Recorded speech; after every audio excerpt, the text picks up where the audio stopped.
আসন্ন ত্রয়োদশ জাতীয় সংসদ নির্বাচনকে সামনে রেখে কুষ্টিয়া ৪ কুমারখালী খোকসা আসনে ইসলামী আন্দোলন বাংলাদেশ মনোনীত সংসদ পদপ্রার্থী আলহাজ আনোয়ার খান গণসংযোগ করেছেন।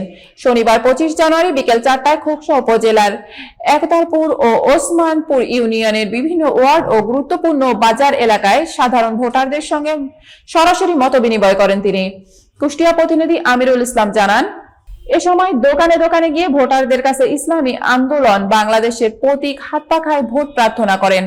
গণসংযোগকালে আলহাজ আনোয়ার খান বলেন, নিরাপদ ও সমৃদ্ধ খোকসা কুমারখালী গড়াই তার মূল লক্ষ্য। তিনি এই এলাকার জনগণের নেতা নয়, বরং খাদেম হয়ে আজীবন কাজ করতে চান। জনগণের দুঃখ কষ্ট ও সমস্যার কাছ থেকে দেখেই তিনি রাজনীতিতে এসেছেন বলে জানান। তিনি আরো বলেন, সাধারণ ভোটারদের সঙ্গে জনসংযোগ করে তিনি ব্যাপক সাড়া পাচ্ছেন। ভোটারদের আগ্রহ ও সমর্থন দেখে তিনি আশাবাদী যে আগামী 12 ফেব্রুয়ারি হাত পাখা প্রতীকে বিজয় হবে, নিশ্চিত হবে ইনশাল্লাহ। গণসংযোগকালে স্থানীয় নেতাকর্মী ও সমর্থকরা উপস্থিত ছিলেন।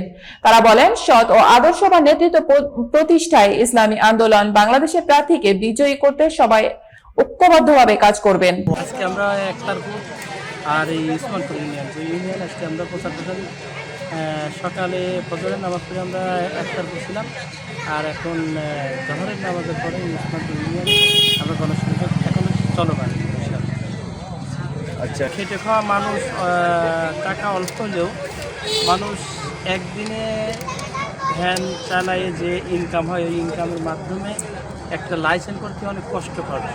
এটা আমি তো গরিব দুঃখী মানুষের দীর্ঘদিন ধরে কাজ করতেছি, এই কারণে আমি ওনাদের কষ্ট দুঃখ এবং কষ্টের কথা মেনে কথা বলার পরে ওনারা যদি আমাদেরকে এই লাইসেন্সটা করে দেন আমাদের জন্য অনেক উপকার হবে। এই জন্য খোকসা কুমারখালী আমি 1 বছরের জন্য ভ্যানওয়ালাদের লাইসেন্স, পৌরসভার লাইসেন্স ফ্রি করে দিই। আলহামদুলিল্লাহ, আল্লাহ যদি আমাদের কবুল করে, আমরা যদি সংসদ হইতে পারি, তাহলে সর্বপ্রথম আমাদের ইনশাআল্লাহ চেষ্টা থাকবে এই কুমারখালী এই খোকসা এবং ওসমানপুরের যে সেতুটা এটা করার চিন্তা ভাবনা থাকবে আমাদের সর্বপ্রথম।